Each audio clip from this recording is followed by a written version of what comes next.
Muling pagbati ang aking pinapaabot sa lahat po ng aming mga taga-subaybay na sumusubaybay sa ating programa. Kung kanina ay nandun tayo sa Dap Talk, ngayon naman ay nandito tayo sa Library of Wisdom. Inyong lingkod kay Kristo, Pastor Joel Arsenal, na bumabati sa inyo at aking dalangin kayo nasa mabuting kalagayan samantalang inyong sinusubaybayan ang programang Library of Wisdom. Of course, hindi po ako nag-iisa sapagkat kapiling natin sa mga oras na ito ang Director ng Publishing Department. Walang iba kundi si Pastor Joel Romero. Pastor, bati po kayo. Isang maligayang mapagpalang araw po sa lahat ng ating mga kaibigan, mga kapamilya, mga kapuso. May pamilya o magpapamilya pa lamang, may mga anak o magkakaanak, ay tayo po ay nagpapasalamat sa Panginoon Diyos. Binigyan tayo ng magandang panahon at pagkakataon upang minsan pa, Pastor Jumel, ay talakayin natin ang kabutihan, ang pagpapala ng mga aklat ng karunungan. Iba na ang may karunungan. At tayo ay nagbasa, may karunungan. Amen.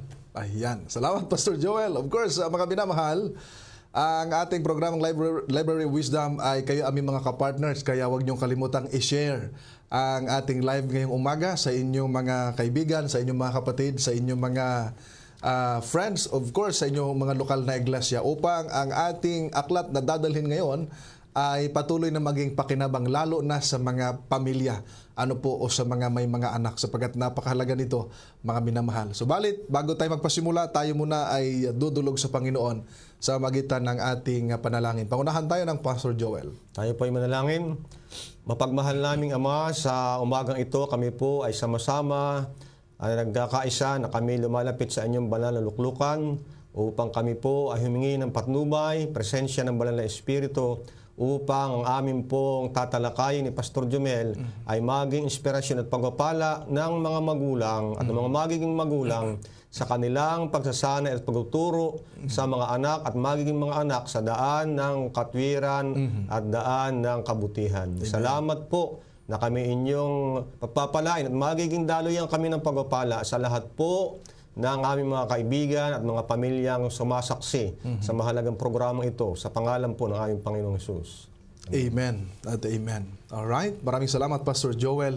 No mga nakaraang episode, sapagkat ngayon ay nasa episode 4 tayo, ay ating pinag-aralan at ipinahayag na i-feature natin ang The Bible Story na mayroong ilang volume ngayon, Pastor? Ayun na, Pastor Jumel, ay 10 volumes from Genesis to Revelation, covering the entire Bible. Ayan. So maraming salamat po. So yun yung unang aklat na ating ipinahayag, The Bible Story with 10 volumes. And of course, sinundan nyo ng isang napakagandang aklat din, yung Natural Remedies Encyclopedia. At nung nakaraan, yun namang Amazing Healing Plants. Yun, napakaganda. Ano? So, paganda yung mga aklat nating ipinahayag at aming ipinipresent sa inyo. At alinman doon ang inyong magustuhan, ay laging kontakin lamang ninyo yung mga kasama ko, mga kapartners ko rito. Ngayong umaga, Pastor Joel, ay bagong aklat naman ang ating ipipresent.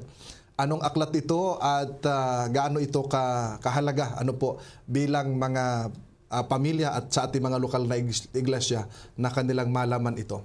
Ito po, mga kaibigan, mga kapamilya, ang ating bagong aklat na ipinopromote ang Children Around the World. Yan, Pastor Jumel. Sige. Okay. Ang mga bata sa paligid ng buong sanlibutan.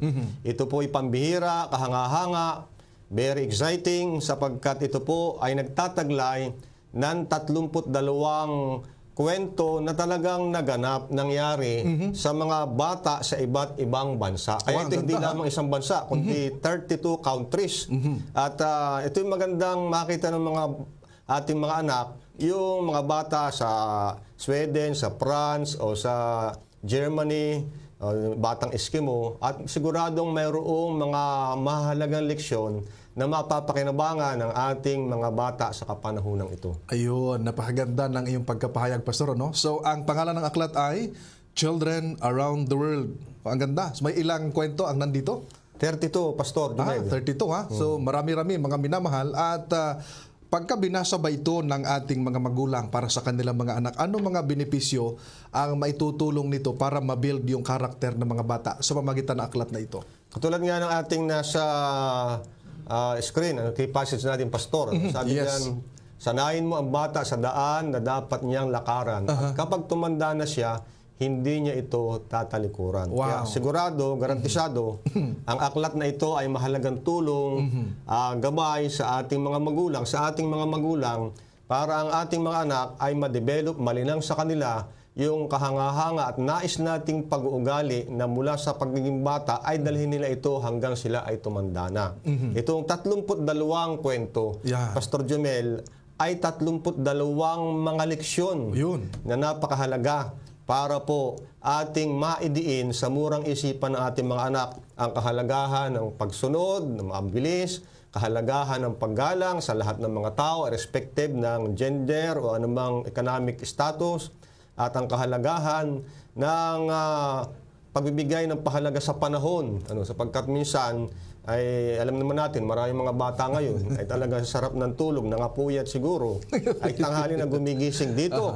Ay makikita natin na ma-utilize ang panahon para sa pag-aaral, sa pagsamba sa ating Panginoon Diyos. Ayun. Salamat, Pastor Joel.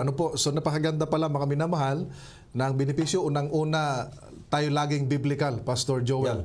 Na binanggit nga ninyo yung nasa Kawikaan 22:6 na mahalaga pala, una, yung responsibility ng mga magulang na sanayin ang kanilang mga anak.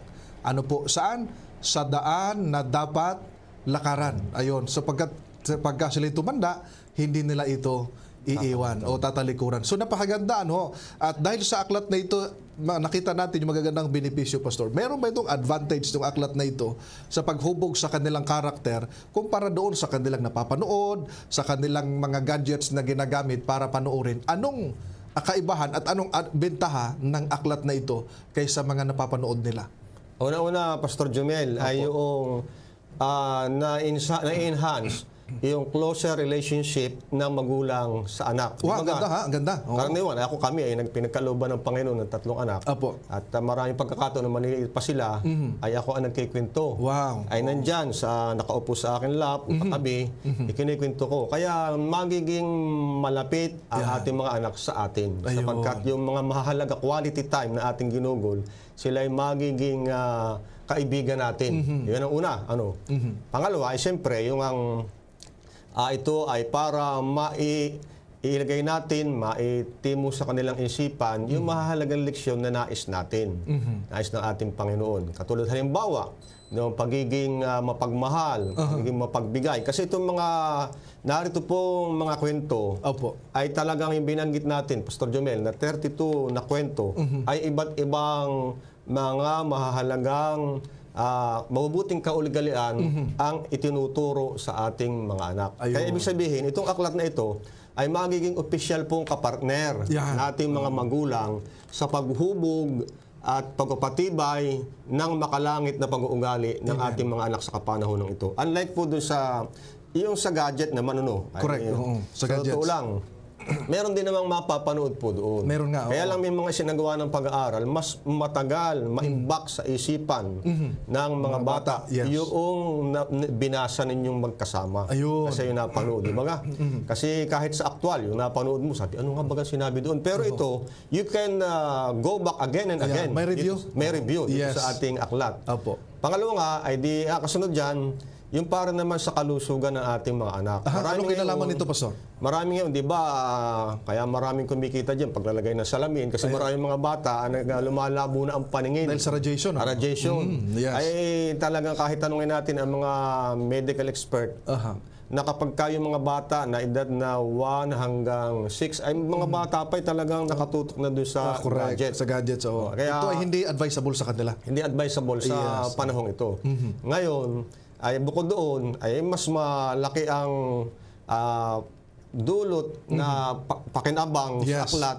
Dahil halimbawa, bagay ng practical na halimbawa, Sige. Pastor Jumed, bawat ka nag-burn out, hindi yung gadget mo naman, yung iPhone mo, o ano man yan, Mac, ay hindi mo magagamit nag-burn out. O halimbawa, kayo ay nagbabiyahe at medyo mataong lugar, hindi ka basta makapag-display ng baka snatch dyan baka mawala sa iyo. Meron mabibilis ang mata, tagamay. Ay ito, ay sino ba namang magkaka-interest na ito kuhanin sa iyo? Malibang, sa maraming pagkakataon, yung katabi ko, sabi, maganda po yung aklat na binabasa mo, sir. Sabi ko, ano po yan? O di na ipaliwanag natin yung aklat. Maya-maya, siya magkakaroon ng interest na ito gamitin sa kanyang mga. Ang ganda po ng mga kwento dyan, kasi nakalagay dyan, mabilis na pagsunod ni Tado. Aba? Yan, isang batang Hapon. Ay talagang nakikita Naturo natin. ang maging masunurin, ha? Masunurin kahit baga, minsan ay parang may question doon sa isip ng bata. Apo. Ay ngayon, maraming mga bata ang pag tinawag mo ay parang mga ibon eh. Sabi, anak, gawin mo na ito. Sabi, wait lang. Wait lang. O, di ba? Para mga ibon, ha? O, parang mga ibon. Kaya maya-maya, yung pinggan, nabasag na at yung pusa na ang naghugas. Ayun ay, ito, sabi niya nga dito, bakit sumunod agad si Tado? Kahit pa nga, yung ipinapagawa ay parang mahirap sapagkat mantakin mo dito sa Japan na meron silang village na upland, ay humingi yung kanyang lolo ng mga apoy. At yung pahinog na o hinog ng palay ay sinilaban. Kaya sabi niya, ba't sinisilaban ni lolo ko yung palay? Ay ito'y aming kailangan para mabuhay. Ay, pero sabi ng lolo niya, mas sumunod ka. At siya nagdala uli ng apoy hanggang napakalaki na ng apoy na pailan lang. At yung mga tao ay nag-akyatan lahat, mga matanda, mga bata, at nagagalit kay lolo ni Tado. Sabi, bakit nangyari yan? Sino may gawa? Sabi ako, ay bakit sinunod niyo ang ating kabuhayan? Itinuro ni lolo ni Tado, yung nag-aalimpuyo, nagngangalit na dagat, gawa ng tsunami, ay pumasok na sa kanilang village. At natakpan, lumalim, napasok, nasira yung mga dike, ang kanilang mga panangga, at ang mga bahay ay lumubog. Kaya sabi nila, nako, napakatalino pala ng lolo ni Tado. Para nga naman sila lahat ay umakyat at nag-aapoy yung kanilang mga halaman. So walang naiwan doon sa bahay, lahat ay naligtas. Kaya sabi, salamat, palakpakan sila. Salamat sa iyong heroic act, lolo. Sabi naman ito, lolo niya, sabi, hindi ko magagawa yan kung si Tado ay hindi sumunod agad. Kahit parang may question sa kanyang isipan. Kaya ganun mahalagang ma-instill sa isipan ng ating mga anak yung sumunod karakaraka na wala nang questioning. Kasi wala nang pagiging ibon. Oo, wala nang ibon. Marami pang sabi, bakit ako na naman? Ba't di naman si ate? Kanina ako ang naghugas. Ayan, marami pang tanong. Turuan na eh. Turuan na yan. Kaya itong isa palang leksyong ito ay makikita ng mga bata ang kahalagahan ng right away ay susunod sa ating mga magulang. Ayan, diyan pa lang sa unang example mo, Pastor, parang marami ng mga nagkaka-interest. Maganda nga pala yung aklat na ito. Tinuturuan na ang bata ay maging masunurin. Sapagkat kung ating titingnan, Pastor, dahil sa nakita natin yung advantage nito sa ibang mga gadgets, meron bang negative effect pagbabasa nito or doon sa mga nanonood ng mga movies o kung ano mga pinapapanood? Alin dito ang may magandang effect at negative effect? Well, meron din naman mga cartoons na magandang pinapakita. Pero yung mga horror, terror, ay talagang matitiro Talaga may terror, mga anak. Merong krimen. Di ba may mga cartoons dyan, may yung pusa, aso, mga pamagat, ay pinukpok, tapos inunod-ngud, binaril, ay buhay pa rin. Kaya isipin ng mga bata, okay lang palang mambuli, mampukpok. Kasi buhay pa naman. Ay may nangyaring ganyan. Isang bata, napanood sa cartoon, binabaril, nabangon din yung karakter eh. Ay nakakuha ng baril, sinasadya, tinutok doon sa kanyang magulang. Tinisting. Ayun, nagulat siya, bakit ito hindi bumabangon? Kaya yun ay isa sa mga matinding negative effect noong mga napapanood na mga horror, terror, at yung mga walang katotohanan. Halimbawa, yung mga lumilipad, Superman, Batman, ma-imagine ng bata, pwede pala siyang lumipad. At may nangyari ng ganyan, napapicture sa newspaper, isang bata, dahil ang kanyang hinahanga yung mga lumilipad, ay akala niya siya si Superman, so Wonder Woman, ay lumukso rin doon sa asutiyan ng bahay nila. Nagkalasog-lasog ang kanyang Ayun. Well, ito ay nagpapakita na talagang dapat gabayan natin, bantayan natin ang ating mga anak sa kanilang pinapanood at binabasa. Kaya talagang wala tayong makikitang negatibo dito sa pagbabasa ng aklat. Nakapiling ang magulang at kasama yung mga anak. Mahalagang oras ang ating gugugulin. Kaya nga sinabi din ni Moses, ng Panginoon kay Moses, di ba, nasa Deuteronomy chapter 6. Yung kasi Deuteronomy, pag-uulit ng kautusan. Inulit, sabi doon, turuan mo ang bata ng buong sikap. Buong sikap, ha? Buong sikap. At kahit nga siya nakahiga, nakaupo, nagbangon, naglalakad, ituturo mo sa kanya. Ayun. Pastor Jomel, ang sabi doon. Kaya ito pong aklat, kahit burnout, tagbagyo, wala kang pang-load. Hindi mo kailangan ng load di ba ga? Nasa iyo ang aklat. Kaya po ang mga praktikal na mga benepisyo nitong aklat kumpara doon sa negatibong epekto ng mapapanood nating mga terror, horror, at mga puno ng krimen na mga fantasy at cartoon. Meron pa diyan eh. Yung akala pakaramdam niya, siya si Snow White. May mga ganun palabas eh. Apo, oo. At meron mga duwende, kaya yung mismo bata ay naniniwala doon sa duwende. Sabi ako hihingi ng tulong sa duwende. Sa halip na kay Jesus ay malungkot na karanasan niya. Yan, Kaya ito pong ating aklat ngayon na character building na pamagat ay Children Around the World. Yung karanasan ng lahat ng mga bata kung paano pong sila sa kanilang murang kabataang karanasan ay natutong magtiwala sa Panginoon, sumunod sa magulang, at pahalagahan ang kanilang kaibigan at mga kalaro na may paggalang. Ayun. Ganda. Thank you, Pastor. Talagang doon pa lang sa mga binanggit mo ay lalong pinagaganda yung nilalaman ng aklat na ito sapagkat pagdating sa bintaha, mas bintahi pala ito sapagkat di mo kailangan ng cellphone. Hindi ito nalulubat. Hindi nangangailangan ito ng kuryente or internet sapagkat ilagay mo lang ito sa iyong tawag dito, yung lagayan, mga bookshelf, di ba? Ay bubuklatin mo lang at ituturo sa mga bata, abay napakaganda. At isa sa nakita ko, Pastor, na binanggit mo kayo ng napakagandang punto, yung pag nagtuturo ka, merong building relationship doon sa parent at sa children. Yeah, correct. Opo, so napakahalaga noon, mga minamahal. Hindi yun magawa doon sa kung ang bata nanonood ng mga krimen, ng mga pelikula o ng mga horror dyan, na iba ang may tatanim sa isip ng bata, negative. At isa pa, meron palang negative na outcome yan dahil yung kanyang tinatawag na radiation, aba, yung mga bata ngayon ay napupuruhan. Kaya tuloy, mga bata pa may mga eyeglass na. Opo. Pero dito pala, Pastor, nakita natin na ito'y napakagandang epekto nito, building relationship with your parents, sa mga bata, at sa Diyos na dapat ituturo. Ano po? Gaano ka valuable, Pastor, yung story nito? Dahil ang nakalagay kasi rito ay Children Around the World. May kaibahan ba ito sa Bible stories na ating ipinahayag nung nakaraang unang episode natin? Baka sabihin kasi nila ba tayo magkakaroon pa ng ganyan? Meron na tayong Bible stories 10 volumes na. Ano yan? Anong nilalaman? Baka nandun din yan sa Bible stories. Pakisagot at pakilinaw, Pastor. Well, Pastor Jomel, pareho lang ang layunin ng lahat ng ating character building books. Yung Bible story, na ito nga ay from Genesis to Revelation. Apo. Pero alam po natin, yun ay medyo talagang matagal na ring panahon ang nakaraan. At nakapokus doon sa isang bansa, Israel. Di ba nga? Sa panahon ng ministeryo ng ating Panginoon. Kung ano, kaibahan naman ito, ay pumili nga naghanap ng mga kwentong may mahalagang leksyon sa bawat mga bansa. 32 na bansa ito. O sige nga, magtingin tayo ng ilang mga bansa rito. Itong nauna natin dito kanina ay galing yun? Sa Japan yan. Aba, sa Japan, ha? Yung number 2, yung Why Kim Rode the Bicycle, pangalan pa lang Kim, ito sa South Korea. Ayun, no. Ito namang kasunod, yung chapter 3, The Last Cucumber. Kung di ako nagkakamali, ay ito sa Vietnam. Nakagagaling lang tayo dyan. Dito naman tinuturo ang kahalagahan ng pagtulong ng mga higit na nakakapinagpala.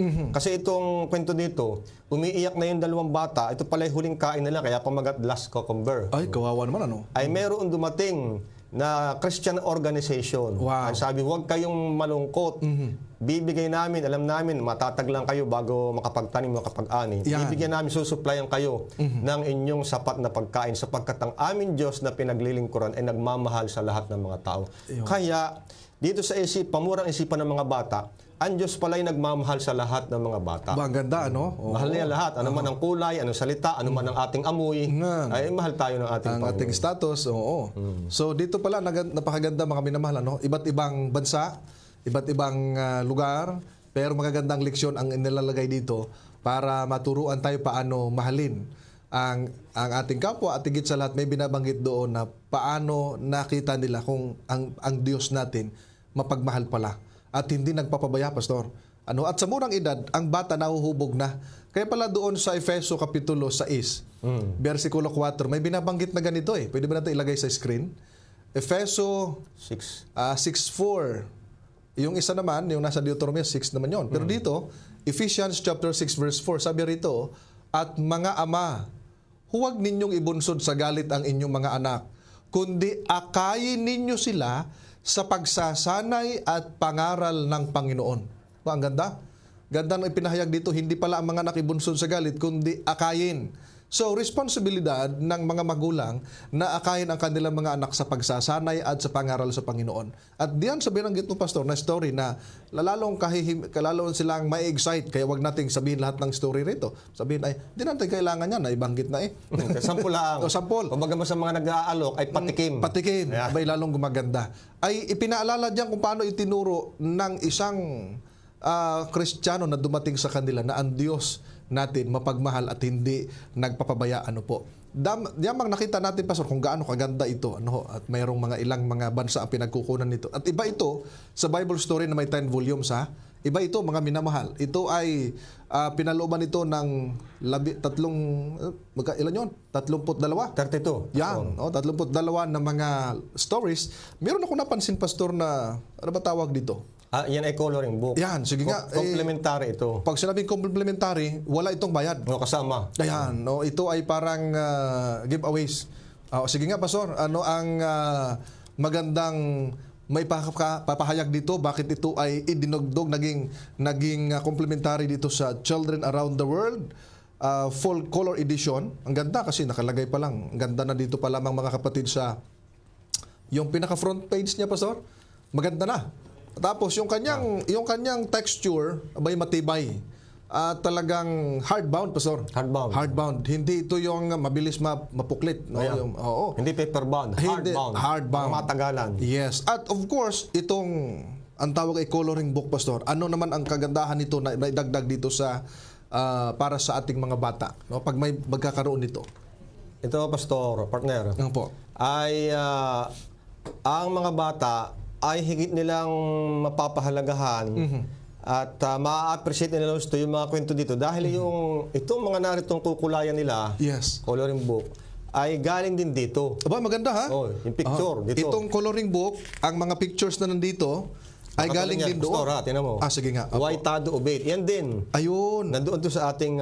So, tinuturuan ng mga bata na i-drawing yung nakita nila picture doon sa kwento na nandito sa Children Around the World na full color edition. Yeah. Nandito rin siya, Pastor. Subalit hindi kwento ang nandito, kundi yung mga pictures ng kwento na kanilang i-color. Kaya napakahalaga pala nito. Yeah. Pastor, opo. Ito rin ba ay 32 rin?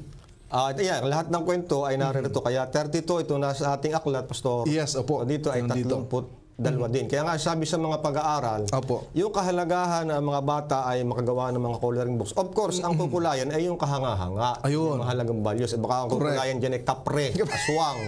Hindi yan ay mga pagdating sa gabi, matatakot yan. Oo. Lalo kung brown out. Madilim, yes. Ang sabi dito sa mga pag-aaral, ay na-improve yung kanilang motor skills and yung hand-eye coordination, yung mata at yung kamay. Tama ba niya? Baka mapalampas ng kulay ko At madidevelop yung kanilang creativity. Creativity. Kaya pag ito lumaki at naging taga-make-up, ay di pag make-upan tayo, hindi lalampas. So pagkat sabi dyan, nasaan sila? Na Yes. yung mata at kamay ay magkasama, magkaugnay. Yes. Nandyan nga yung kanilang self-expression. Siyempre may ibang bata nagkukulay ay kaunti, meron namang madiin at pinapaliwanag nila bakit nila nilalagyan ng matingkad na kulay yan. Ayan. Ito ay kanilang self-expression. Nakakapag-express sila. Yes, oo.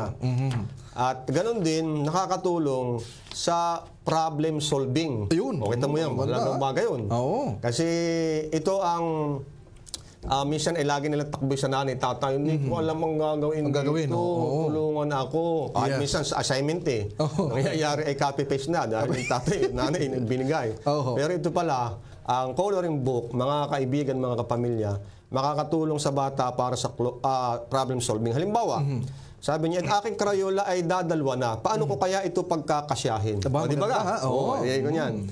Sabi ay, parang lalampas na ako. Paano kaya ang gagawin ko para hindi ako mapalampas doon sa guhit? Kasi magandang tingnan, hindi lumalampas. Kaya siyempre mismo, makakatulong to sa kanyang murang isipan na ma-solve yung mga pwedeng maging problema sa kanyang kinukulayan. Ayun. Kaya ang buhay niya magiging makulay dahil sa kanyang pagkukulay later on. Correct. Ayun. So napakaganda, Pastor, no? Dahil nakita natin na ito pala very attractive at talagang pag nagkaroon kayo dito, ang inyong anak ma-develop ang kanilang creativity dahil merong coloring book na kasama at makapag-color sila doon sa mga drawing na kasama nito. Ano po? Pastor, dahil sa nagustuhan ng ating mga taga-subaybay at meron isa nagtanong dyan Good noon po, Pastor. Pabili po ako. Aba, Amen. Meron ka agad nagtanong, pabili agad eh. Antipolo City SD Church, magkano po? Ba, may tanong. Kung Ito magkano. po, narito po sa ating katalog. Oh, dahil maganda eh. Ay baka sabihin ay baka sobrang mahal naman, baka mga 20 million eh. Alam mo yung mga sabihin mo. Alam mo, ito po ay napakamura. Dito pa lang sa kalidad ng aklat na binanggit mo, Pastor Jumel. Hardbound, glossy, Yeah, makintab, glossy. kahit ang langaw at ipis ay mahihiyan dumapo.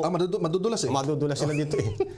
Ito po ay nagkakahalaga lang ng 1,675. Ay kamura. Napakamura. Kamura pala. Oo. Kaya marami po tayong nadalhan yan. Sabi, Pastor, ang mura pala niyan. Kasi yung pag-uugali, yung mahalagang pamumuhay ng mga bata na madidevelop, hindi kayang tumbasan. Kasi na yung 1,675. Ayan, magkano Yung 1,000? 675 pula ang yan. Ito kasama ito ha? Ayan ay komplementary. Kasama na yan. Oo, mga kaibigan. complementary ito. So ito po, 1,675. May complementary ito. Napakaganda. Ano ho, mga minamahal. At meron ka agad na gusto magkaroon ito dahil gusto niyang anak niya ay maitrain ng bata pa. Ma-develop ang kanyang karakter sa paglaki sa ating Panginoon, Pastor. Dahil sa nakita natin, murang-mura pala. 1,675. Paano sila magkaroon nito? Ay pwede ba yung gusto nila magkaroon? yan, katulad po doon sa mga nasa iba-ibang lugar, ay i-coordinate po natin sa ating mga field workers para po madalhan. Ano? Yan, Yung kanila namang may deliver. May deliver. Opo. Yan, oo. Pero kung gusto niyo naman po, makapasyal dito sa studio, makita niyo ang kakisigan ni Pastor Jumel, pwede mo dito kayo pumunta. Ano, pwede naman po yan. Ayan. Well, isa pang hindi ko nabanggit, ito pala ay ang isang pagpapala kapag gumagawa nito, nagkukulor ng mga bata, ito'y stress reliever. Aba, maganda ha? Oh, kasi marami yun na-stress, pati yung mga bata na-stress. Na-stress kay daddy, kay mami, nagmaaway. Ito pala ay, o kaya hindi maibigay yung kanyang hinihinging pambili na kung ano-ano. Ay ito, habang nagko-color na re-relieve ang kanyang stress, giginhawa ang kanyang pakaramdam. Hindi siya, hindi ba siya tatagla ng tatamaan ng ubo, sipon? Kasi marami din mga bata ngayon, inuubo, sinisipon, hinihika. Yan. Ay pag ito pala ay ginamit nila, ay makakatulong para ma-relieve ang kanilang stress. Ayun. So maraming salamat, Pastor. Ang ganda no, ng ating ipinahayag ngayon. At huwag niyong kalimutan yung aklat na ito doon sa nagtanong kung magkano at kung papaano. Abay, makipag-communicate lamang kayo kay Pastor Romero. No? Ang kanyang Facebook ay Joel Romero, kasama ko po ang aking pamilya. Ayan, no, para madali nyo makita mga minamahal. Ano ho, ang pangalan ng aklat ay Children Around the World Fall Color Edition with complimentary na coloring book, mga minamahal. Kaya hindi lugi ay malaking bintahe kapag kayo magkaroon nito alang-alang sa kinabukasan at magandang karakter ng inyong mga anak, mga minamahal. I hope na meron ka bang idagdag, Pastor, bago tayo magtapos? Well, ito nga po ay kasama doon sa binanggit ko na inendorso na ang sige, go ahead. na gamitin Apo. sa pagtuturo sa lahat ng mga bata. Ayan, maganda ha? Kasi ito napatunayan na nga na yung mga batang nambubuli, ng pasaway, malilikot, maiingay. Sa pamagitan po ng mga aklat na ito ay sila nagkaroon ng kahanga-hanga, kanais-nais na pag-uugali Yan. na nais natin. Di ba kayo masarap pakinggan, Pastor Jumel? Opo. Sabi, bakit ang mga batang ito ay napakagagalang, napakamabait, napagbigay, Yan. maunawain. Sabi kasi iyan ay galing sa pamilyang Arsenal. Na kanilang maganda, tinuturuan ng ano? kanilang mga anak sa pamamagitan ng mga character building books na katulad po ng Children Around the World, also Bible Story. Ayun. So napakaganda, ano? Magandang ihemplo rin pag mayroong ganyan, no, sa mga kabataan, mga minamahal. Kaya doon sa mga may mga anak at magkakaanak ay maganda magkaroon kayo nito. Napakamura, mga minamahal. Yung presyo nito ay makita natin, mga minamahal, na pangmatagalan sapagkat hardbound nga siya. Hindi siya yung sabihin natin ay baka mabilis masira. Hindi kayo lugi sa pagkaprinta, hindi din kayo lugi sa content at nilalaman ng aklat na ito, mga minamahal. Kaya kung Pastor gusto, Jumel, opo. meron pala akong gustong isingit. Kasi meron akong pinakitaan ito, pinaliwanag. Sabi, maganda naman, Pastor, iyan. Ay, siyempre, niya, dapat may batang kikwentuhan. Kami naman ikay walang anak. Sabi ko ganito, Paano? papanalangin ko kayo. Kumuha kayo ng mga aklat nito kompleto at ipapanalangin ko kayong magkaanak. Aba. Ito nangyari. Nagkaanak. Kumuha ng aklat. Nakailang dosina? O, ay tama naman yung dalawa. Ano? Pinagpala. Kasi sabi ng banal na kasulatan, sa Psalm 127, ang mga anak Ay ay pagpapala. pamanang galing sa Panginoon. Ay, paano nga naman ito magiging kapakipakinabang sa magulang kung wala Walang pang anak? anak. O, tsaka Kaya hindi- humingi sila sa Panginoon, pinagkalooban ng anak. Correct. Hindi magiging magulang kung walang anak. Correct. Ayan. So napakalaga, no, mga minamahal. At of course, I hope na kayo ay naengganyo na magkaroon nito mga minamahal. Napakagandang aklat, walang lugi sa texture pa lang. Napakaganda, hardbound mga minamahal, at ang pinakamaganda yung content niya, yung kanyang nilalaman. So, kontakin lamang si Pastor Joel at siya na bahala sa inyo mag-assist para magkaroon kayo ng aklat na ito mga minamahal. I hope na kayo ay nakinabang at naging pagpapala sa inyong aming paglilingkod ngayong umaga. Sa ating pagtatapos, tayo po ay manalangin, Pastor. Tayo po'y manalangin.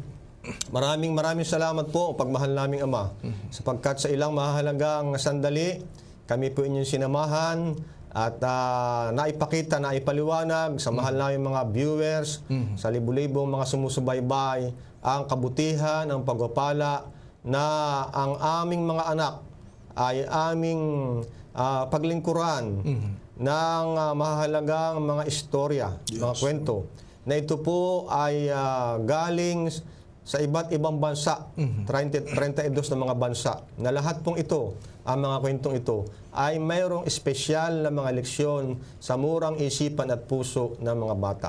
Ayon sa inyong salita, ay aming sanayin, aming turuan ng mga bata sa daan na dapat nilang lakaran, upang kung sila'y maging adult na gaya namin, ay ito po ay magiging pagpapala sa kanila, ang kanilang buhay ay maging katanggap-tanggap sa inyong harapan. Amen. Nawa po, Panginoon Diyos, marami pang mga magulang ang magpahalaga sa ganitong mahalagang aklat kaysa sa ibang mga bagay na pansamantala lamang. Ang pahalagahan namin ay ang maghahatid sa kalwalhatian sa buhay na walang hanggan. Salamat po, Ama, sa inyong pagpapalang sagana sa lahat po ng aming mga kapwa, mga kaibigan, mga magulang na sumaksi ngayong umaga, na ang Library of Wisdom, kapag kami po ay nagbasa kasamang aming mga anak, ang inyong karunungan, banal na karunungan, ay mapapasa amin at kami po ay makakalakad ayon sa inyong banal na panukala. Salamat po sa inyong kabutihan at pagtugon sa amin dalangin sa pangalan po ng aming Panginoong Hesus. Amen. Amen at amen. Alright, sa mga taga-subaybay natin at taga-panood, I hope na naging pakinabang at nagkaroon kayo ng kaalaman tungkol sa aklat na ating na-feature ngayong umaga. Ano po, sa pangalan ng ating programang Library of Wisdom, kasama natin ang ating technician Brother Ralph Abihay, of course, ang aking kapartner ngayon, Pastor Joel Romero, ang atin pong publishing director, and of course, ito yung lingkod kay Kristo, Pastor Jomel Arsenal, na nagsasabi, dito sa Library of Wisdom, lamang ang may kaalaman. May the Lord God bless you. Amen.